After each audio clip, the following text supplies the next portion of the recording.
Bonjour, soyez les bienvenus dans ce podcast que j'ai intitulé « Choisir la clarté de l'univers ». Nous aurons un premier choix à faire entre la science conventionnelle et l'approche de Nassim Haramein.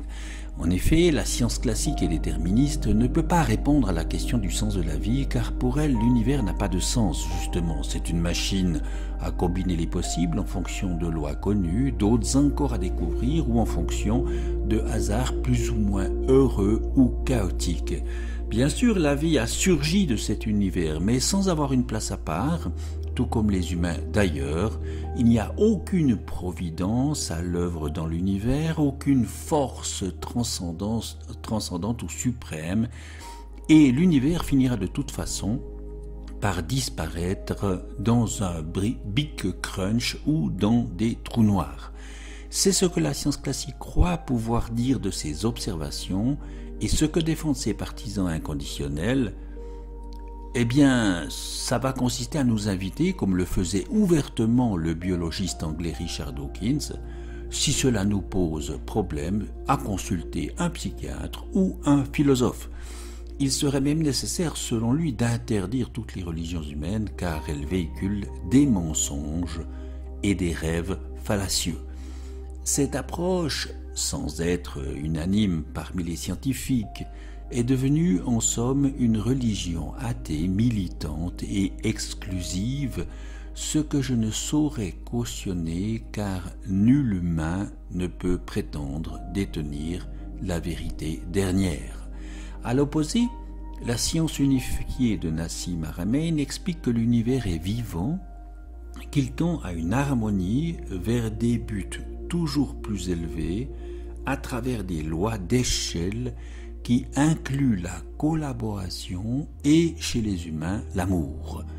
Nous devons en conséquence passer de la croyance matérialiste et dualiste selon laquelle les humains et leur environnement sont séparés pour nous diriger vers une nouvelle conscience d'une réalité plus globale dans laquelle les humains vivent en harmonie avec la nature et ne font qu'un avec toute la création.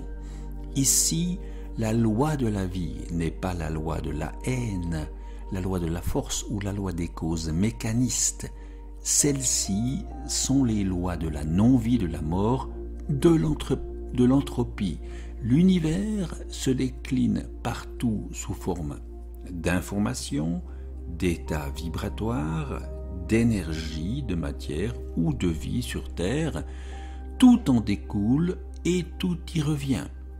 Rien ne peut exister en dehors de lui, et donc ici chacune et chacun est l'univers faisant l'expérience unique de la vie biologique sur Terre. Cette approche permet une interaction entre science et spiritualité. Elle redéfinit un sens plausible à la vie. C'est à cela que je m'intéresse d'abord et avant tout. C'est pour l'heure probablement une simple métaphore compréhensible et logique de la réalité ultime. Et peut-être qu'un jour elle sera acceptée par la science classique. Elle est toutefois unique et n'a rien d'une science qui serait sectaire. Elle est pour l'heure une métaphore pertinente de la réalité qui vaut la peine d'être approfondie, et entre l'approche déterministe mais déprimante de la science conventionnelle et la science unifiée de Nassim Haramein, mon choix personnel et existentiel est vite fait, mais c'est bien évidemment à chacun de faire un choix personnel. Nous aurons à nous demander s'il se pourrait que tout soit lumière dans cet univers. Et si tout était lumière, oui, justement, le physicien, philosophe et auteur de science-fiction Jean-Émile Charron émettait dans Le monde éternel des éons en 1980 l'hypothèse d'une particule élémentaire douée d'éternité à la fois physique et psychique qu'il appelait Léon. Ainsi, la mémoire et l'information seraient distribuées non seulement dans tout le corps, mais également dans tout l'univers, dans le règne minéral, végétal et animal. Cette notion se retrouve dans le voyage dans la réalité ultime de Thomas Benedict Mellon, qui raconte ce qu'il a découvert dans son expérience de mort imminente. Il nous propose des images plaisantes, celles du grand fleuve de lumière vivante qui compose toute chose, celle du grand soi de notre conscience en lien avec elle, celle d'un Dieu qui devient nous par notre corps, celle de la mort qui n'existe pas car tout se recycle dans cet univers multiple en création permanente. Tout y est fait de lumière, tout y est vivant, nous sommes la plus magnifique des créations. Nous avons, selon Thomas Benedict Mellon, tous un soi plus élevé, c'est-à-dire une partie de notre être qui est une âme supérieure. Donc tout est vivant, tout est fait de la lumière de Dieu, tout est très intelligent et la mort n'existe pas, nous sommes immortels. Chacun de nous littéralement est Dieu, Dieu s'explorant lui-même dans la danse infinie de la vie. L'enfer, l'enfer est un mode de misère humaine, d'ignorance, une éternité misérable dans la nuit de l'inconnaissance, où les gens sont simplement consumés par leur propre chagrin, leur traumatisme et leur misère. Tout découle du fleuve infini de la vie, tout y retourne et tout en renaît. L'ange qui était son guide dans l'au-delà dira à Thomas: « Souviens-toi de cela et ne l'oublie jamais. Vous vous sauvez, vous vous rachetez, vous vous guérissez vous-même. Vous le pouvez toujours, vous le pourrez toujours. Vous avez été créé avec ce pouvoir, le pouvoir de le faire, depuis avant le commencement du monde. Arrêtez d'essayer de devenir Dieu, dit l'ange. C'est Dieu qui devient vous, ici et maintenant. » Un renversement saisissant que Nassim Haramein traduit à sa manière en disant « Chacune et chacun est l'univers faisant l'expérience de la vie biologique sur Terre. »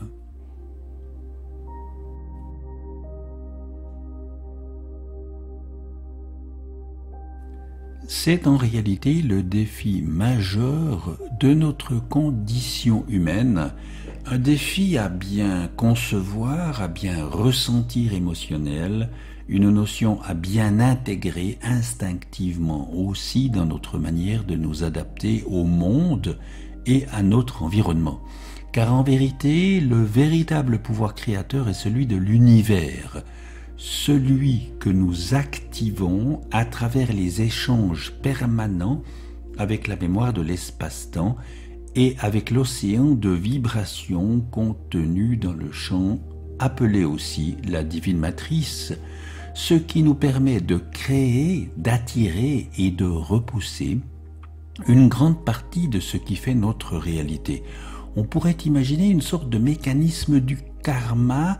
Certaines actions ou convictions profondes auraient une charge positive, neutre ou négative qui attirerait des énergies semblables ou convergentes tout en repoussant les énergies contraires.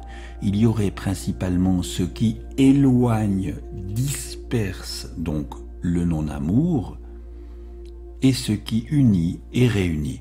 Et si le cerveau est le récepteur radio, alors le cœur est le bouton de réglage de la radio sur la fréquence de notre choix, nous dit Nassim Haramein. Tout se fait par ce canal et par un réglage fin.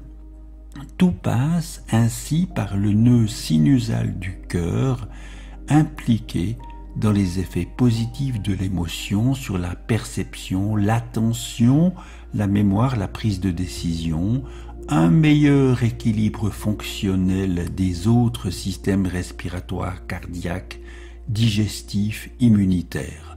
Loin d'être un simple muscle, le cœur, à travers son champ magnétique, 5000 fois plus puissant que celui du cerveau, devient donc incontournable pour aller vers ce qui est vrai, bon, pur et spirituel de nature. Nous aurons ici à réguler l'ego, car il est au naturel une quête constante de confort, de sécurité, de pouvoir, de gloire ou de jouissances diverses et variées, ce qui stimule et alimente la convoitise, la jalousie et le désir mimétique, ce qui attise la compétition et la rivalité. L'ego a fondamentalement toujours besoin de bataille, de compétition, de lutte ou d'intrigue. Il n'est jamais repu ou en repos. Pour alléger son omniprésence, il faut donc apprendre à prendre distance, à observer l'ego sans le suivre et le traiter avec le sourire, mais sans en faire un drame, comme un ami un peu lourdeau, futile ou pas très futé. C'est un programme autonome qui est utile bien sûr, destiné à faciliter nos choix et nos adaptations quotidiennes, mais il a ses lourdeurs, l'ego, et ses défauts, tout comme son corollaire plus instinctif encore, le subconscient. Un écrantage est indispensable à faire, à concevoir et à réaliser concrètement. C'est une clarté à mettre en pratique, un détachement à exercer, car chacune et chacun est plus que son ego.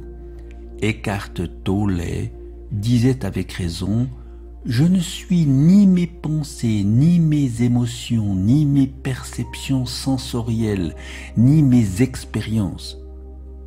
Je ne suis pas le contenu de ma vie. Je suis la vie. Je suis l'espace dans lequel tout se produit. Je suis la conscience, je suis le présent. Je suis. Et ce je qui est, c'est l'âme-esprit. L'âme-esprit qui incarne la dynamique de la vie.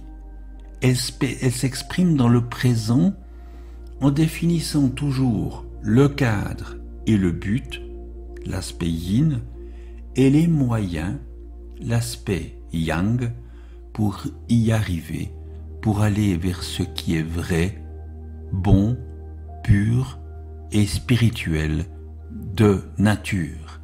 Et ici, le choix de la clarté, comme le disait Nassim Haramein, nous impose à comprendre ceci. En fait, c'est à toi et à moi et au gars d'à côté de nous. Combien sommes-nous disposés à prendre le risque, à transformer notre vie, à arrêter de faire des choses qui ne sont pas en conformité avec cette plus grande connaissance, avec cette transition? Chaque personne doit faire ses choix. Et si les gens font ses choix à chaque personne qui fait cette transition, eh bien c'est un impact énorme sur l'ensemble du champ morphogénétique de la planète. Donc, chaque personne compte. Mais il importe de rappeler fermement ici que l'univers n'est pas une secte qui ne réclame aucun culte, aucune prière, adoration ou soumission. Il n'encourage aucune haine, peur, violence ou esclavage. Il ne désigne aucun ennemi, il ne nous pousse à aucune guerre, à faire le martyre ou des sacrifices. L'univers veut faire l'expérience de lui-même sous toutes les formes, y compris sous la forme humaine, à travers chacune et chacun de nous en somme. Et dans cette mise en expérience, tout est relié, interconnecté. Tout reste ouvert. Toutefois, une transition est nécessaire qui réclame mon plein engagement, mes efforts répétés et constants. C'est ce qu'il convient de réaliser, de comprendre et de ressentir, d'appliquer dans nos choix de vie et nos attitudes et nos liens en conformité avec l'univers, en symbiose avec lui. Mais le plus souvent, par ignorance de la nature de l'univers, chacun vit dans l'illusion d'en être séparé. Et c'est là tout le problème.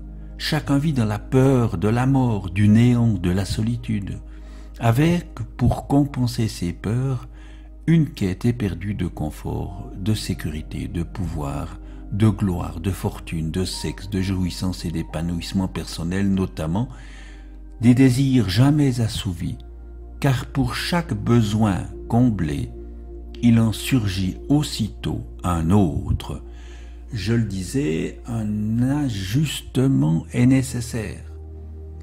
Il s'avère par exemple que 70% de nos pensées sont négatives et répétitives. Il s'avère que 95% de ce que nous pensons provient de notre inconscient. Nous créons notre vie de manière consciente à partir de nos souhaits et de nos désirs seulement dans 5% de notre journée.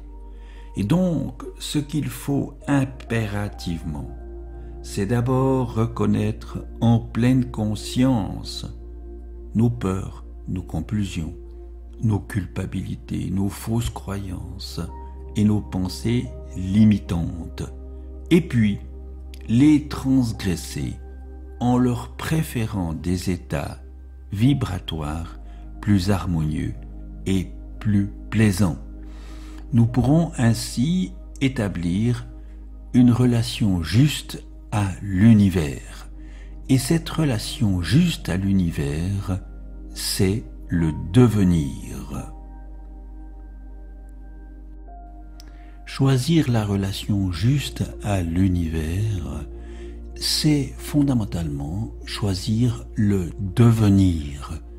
C'est choisir d'être le créateur conscient et volontaire de son univers, choisir de l'aimer pleinement et de lui être toujours présent.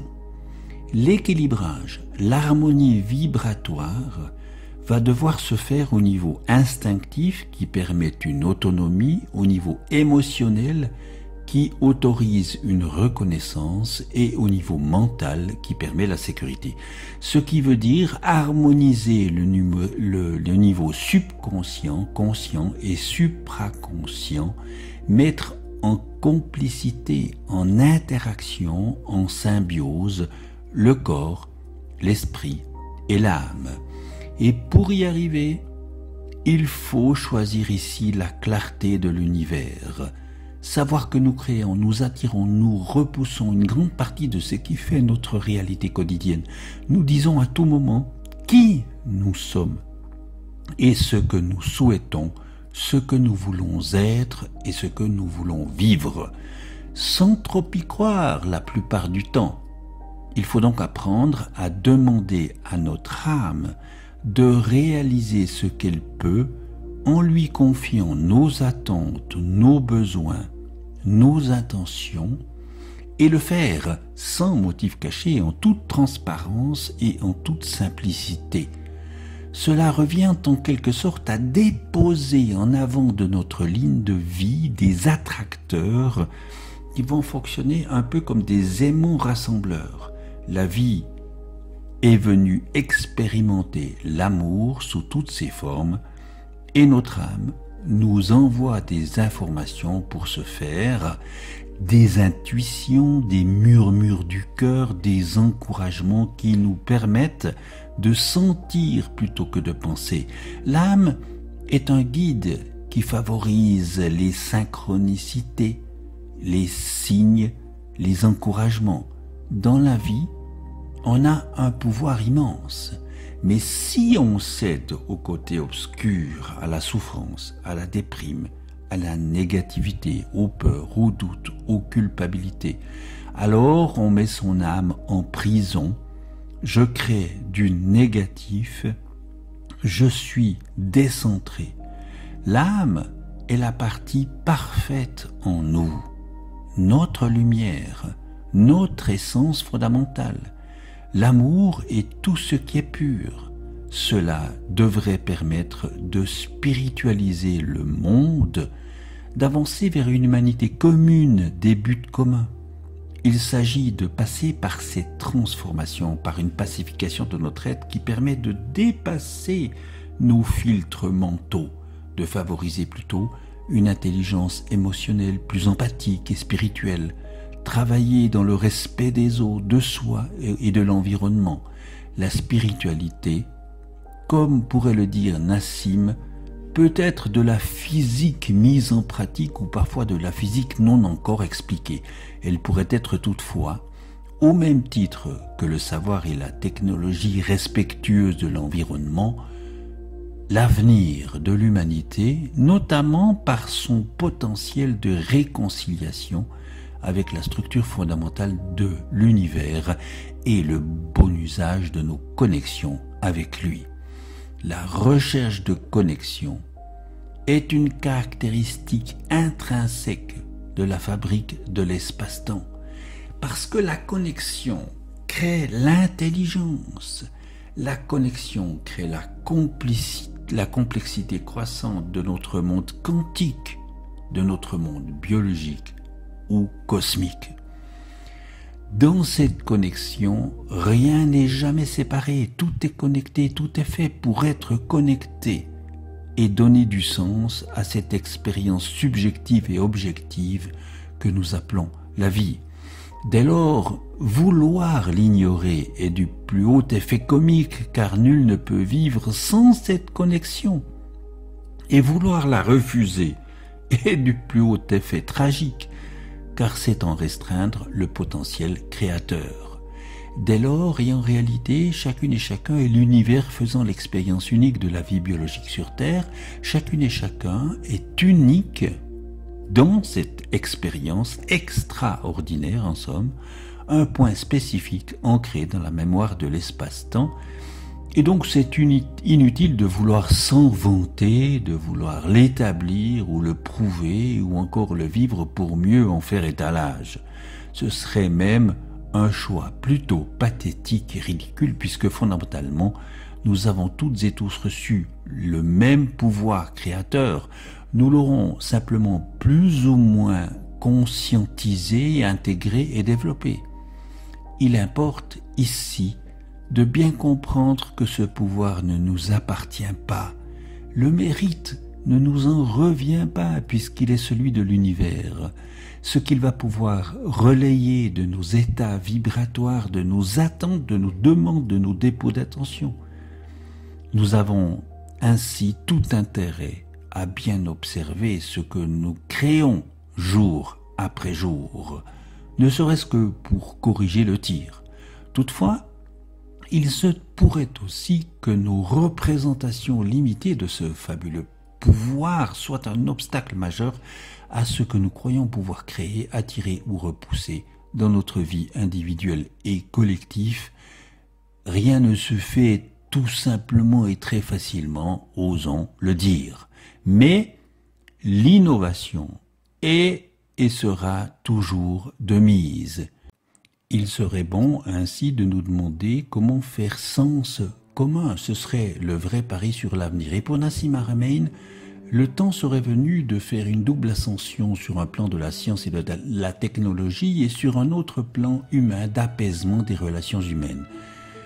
En fait, le pattern géométrique du double tore à l'origine du vide quantique va permettre, maintenant que sa dynamique est comprise, d'utiliser notamment l'énergie propre du vide ou de la gravité, et cela va changer notre rapport à l'univers encore plus que n'a pu le faire l'électricité.